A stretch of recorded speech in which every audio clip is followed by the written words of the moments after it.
Bueno, continuando con los aspectos nutricionales en la niñez y la adolescencia, vamos a hablar de la alimentación de los niños en edad preescolar. La edad preescolar es la que corresponde a un periodo de los 2 a los 5 años. El niño ya ha alcanzado una madurez completa en los órganos y sistemas que intervienen en lo que es el proceso de digestión, absorción y metabolismo de los nutrientes, con lo cual esto nos permite ampliar su alimentación a llevarle una dieta más similar al del adulto. Es una etapa de crecimiento más lento y estable en la que los niños empiezan una media de 2 kilos de peso y de 5 a 6 centímetros de talla al año. En la edad preescolar, la alimentación del niño debe satisfacer los requerimientos, reunir las condiciones de higiene y estar libres de contaminantes químicos, físicos y biológicos. En cuanto al requerimiento de energía, se puede establecer por medio de lo que son las calorías metabolizadas, y hablamos de 100 kilocalorías para los primeros 10 kilogramos de peso del niño, y luego adicionar 50 kilogramos por cada kilo por encima de entre los 10 y 20 kilogramos por encima de los 10, o 20 kilocalorías de peso superior a los 20 kilogramos. En cuanto a la fórmula calórica, fíjense que los valores son muy similares a los del adulto. De 1 a 2 años hablamos de un aporte de hidrato de carbono de 50 a 60, proteínas del 12%, grasas 30 a 35. En cuanto a lo que son niños de 3 a 10 años, hidratos de carbono entre 50 y 60, proteínas en un 12% y grasas 25 a 30. En cuanto a los niños de 11 a 18 años, ya hablamos de valores, los mismos valores que utilizamos para el adulto: hidratos de carbono entre 50 y 60, proteínas entre 15 y 20 y grasas de 25 a un 30%. ¿Cuáles son los nutrientes deficitarios en esta etapa de la vida del niño? En Argentina convive algo que llamamos desnutrición con la obesidad y el sobrepeso, que se llama desnutrición escondida. Son niños que tienen bajo consumo de proteínas, bajo consumo de frutas, bajo consumo de vegetales, pero mucho consumo de grasas e hidratos de carbono, lo que genera un aumento de peso, es decir, presencia de sobrepeso u obesidad, pero con desnutrición de micronutrientes o de proteínas. Hablamos de los nutrientes deficitarios como hierro, calcio, zinc, vitamina A y D, y el hierro es una de las carencias principales en esta etapa de la vida y afecta entre el 22 y el 56% de los niños de entre 8 y 24 meses. La vitamina A afecta al 12% de los niños. ¿Sí? La OMS desarrolló un programa de suplementación de alimentos, por ejemplo, en el caso de la leche, que es de consumo habitual de los niños. La vitamina D se da déficit en zonas australes, aproximadamente en un 14%, y la prevención debe incluir en la dieta vegetales de colores amarillos, naranjas y de hoja verde oscura para cubrir la vitamina A. Y en el caso de la vitamina D, la prevención va a ser leche fortificada. En cuanto al calcio, la necesidad depende de la velocidad de absorción, la cantidad de proteínas y vitamina D y fósforo. Por lo tanto, hay que promover el consumo de lácteos. En cuanto a zinc, es esencial para el crecimiento, y el déficit puede generar problemas de crecimiento, apetito y cicatrización, y disminución de la agudeza gustativa. En cuanto a las características generales de la alimentación de estos niños, ya distinguen sabores y texturas, varían su consumo entre comidas, tienen rechazo de sabores y olores fuertes, exploran con las manos, quieren comer solos, participan digamos, en lo que es la mesa familiar de forma más activa, pero empieza a surgir lo que es la neofobia, es decir, la fobia a incorporar alimentos nuevos.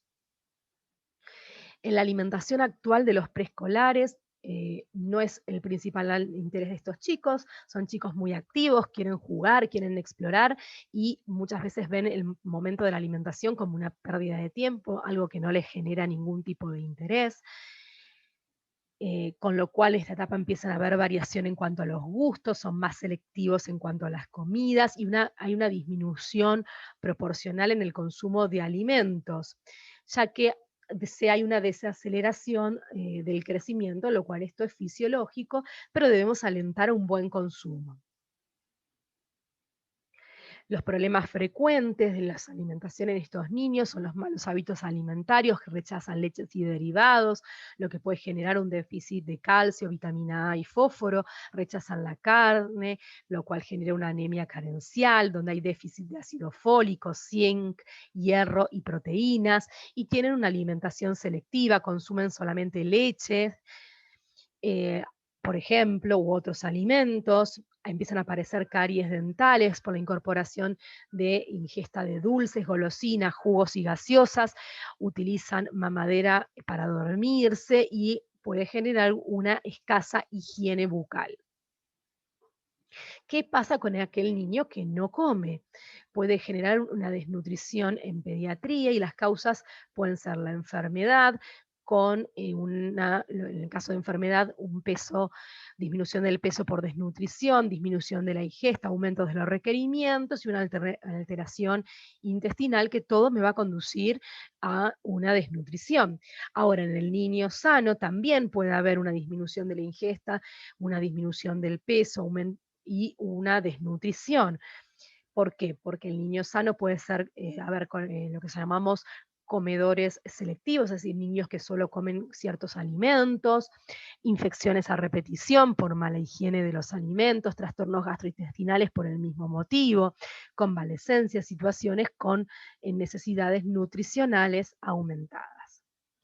Entonces, las pautas que vamos a tener en la alimentación de estos niños va a ser respetar las señales de hambre y saciedad, tiempo y paciencia durante las comidas, posición cómodas, platos y tazas irrompibles para que pueda comer solo sin lastimarse, cucharas y tenedores de mango corto para facilitar la manipulación, no saltear comidas, tratar de mantener un horario regular y tratar de evitar la monotonía en cuanto a los platos que se le ofrecen al niño. Los padres, ¿sí? Las comidas deben ser unas situaciones de placer, lejos de las tensiones. Esto es fundamental, que los padres presten atención a estos aspectos. Los hábitos que incorporan son para toda la vida, con lo cual hay que estar muy atentos, indagar sobre la alimentación en guarderías y jardines, saber cómo está comiendo el niño en estos lugares, siempre darle al chico un modelo a copiar, ¿sí? Si yo estoy comiendo un alimento poco saludable al lado de un niño que está comiendo un alimento saludable, obviamente va a querer copiarme, va a querer comer lo mismo que estoy comiendo yo, con lo cual el ejemplo y el modelo va a ser fundamental. Y tratar de frenar la ansiedad. Bien, en cuanto a lo que es la alimentación en edad ya escolar, hablamos de niños de entre 6 a 12 años, sí, y a diferencia del periodo anterior, el niño ya participa en su alimentación y es libre de escoger de manera más activa. em, el crecimiento va a ser lento pero uniforme y simultáneo a un aumento constante de ingesta de alimentos. A medida que va aumentando la edad, aumentando su peso, su talla, va a haber un mayor consumo de alimentos. En cuanto a los cambios, hay un incremento de peso de 2,3 a 2,7 kilogramos por año promedio, la talla aumenta alrededor de 5 centímetros por año, se manifiestan las primeras diferencias entre lo que son los niños y las niñas alrededor de los 11 años ya tienen el periodo de mayor velocidad de crecimiento, mientras que los varones alcanzan este periodo alrededor de los 13 años. En cuanto a la energía, se modifican sus necesidades, comienzan a tener distintas actividades y el cálculo energético que se usa es el de FAO-OMS, donde medimos el requerimiento diario que va a ser igual a la tasa metabólica basal por hora y esto multiplicado al factor de actividad y multiplicado al tiempo. A este cálculo se le va a adicionar un 5% por crecimiento. En cuanto a las proteínas, a partir de los 10 años, su requerimiento es de 1 gramo por kilogramo por día, según FAO-OMS. Y las características son que saltean el desayuno, comen fuera del ambiente familiar, consumen comidas más rápidas o fast food, consumen muchos dulces, más independencia para alimentarse, independencia para elegir, y ya es un chico que está instaurado en la vida escolar. Las pautas, tomarse el tiempo para desayunar y no reemplazar el desayuno por una colación, establecer horario de las comidas, controlar el consumo de comidas rápidas y chatarra, el consumo de alimentos descremados hacia la pubertad va a ser el adecuado, tratar de evitar los lácteos enteros, incorporar actividad física de manera regular.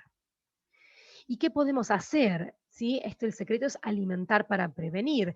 Las frutas y vegetales contienen componentes que son anticancerígenos, una alimentación según la pirámide o óvalo, o en todo caso el plato de la alimentación, donde vamos a evaluar la variedad, adecuación y proporcionalidad, aportar calorías adecuadas, aporte correcto de proteínas y grasas, tener siempre presente el aporte de vitaminas y minerales, tratar de hacer desayunos y meriendas adaptadas a sus necesidades, y la comida en el ámbito familiar es fundamental. Bueno, con esto finalizamos esta presentación. Muchísimas gracias.